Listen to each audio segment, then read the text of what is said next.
Hello, welcome to programming assignment number 2. Let's start with a little bit of housekeeping here.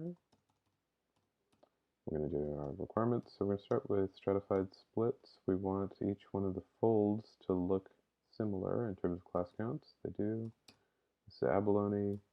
We want the shape of those histograms to look the same. It's numerical, so that looks good.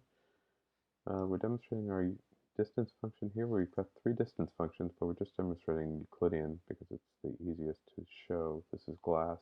We're comparing everything against the first row, and so the distances look like that. Kernel function, there's even less to show, but we built our kernel function. You can see it peaks at 1. It's not normalized. Here we're demonstrating an example of something being classified with leave one out. So what have we done so far? We're using Euclidean distance on glass. We've got 7 neighbors. Here they happen to all be the same 7 class. That's just random chance.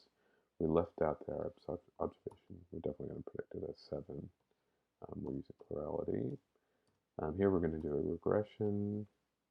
This is abalone. We're using 5 neighbors.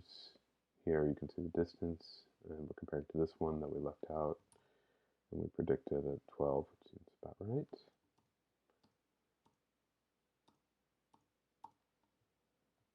Here we're editing out. I wasn't sure how to demonstrate this, but what we've got are we're dropping out rows where the prediction differs, and so we've got a debug log in our code that spits out each row and marks what the actual class is and what the prediction was. And so we've done multiple passes of editing, and we've finally dropped 98 of these. This is condensed. We are only adding very few rows in here. This is class here. I think this other one was class as well. Yep. And let's keep going. We're at 2-minute mark, so we're going to speed up a little bit.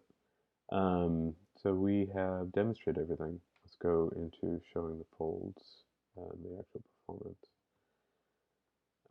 We had a pre-run here, so we're just going to run this again.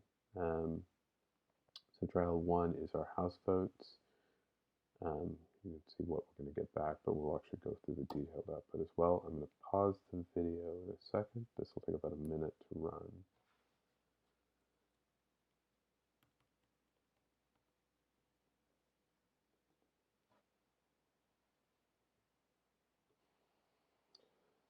All right, and we're back.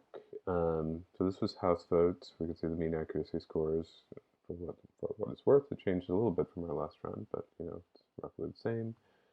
And we're going to look in here at our data directory and our model output. So we've got a JSON file, and for each model and each fold, we have the error rate. So this is the fold index. So this is going to go through 0 through 4 for the 5 different folds. And there's no distance class here that we wrote down, but this was Hamming distance. And now let's go back. We've got a little bit of time left to finish up this last trial. So this is going to be forest fires. It's just the K&N smoother and not the editor condensed. We're going to start this off and then pause the video.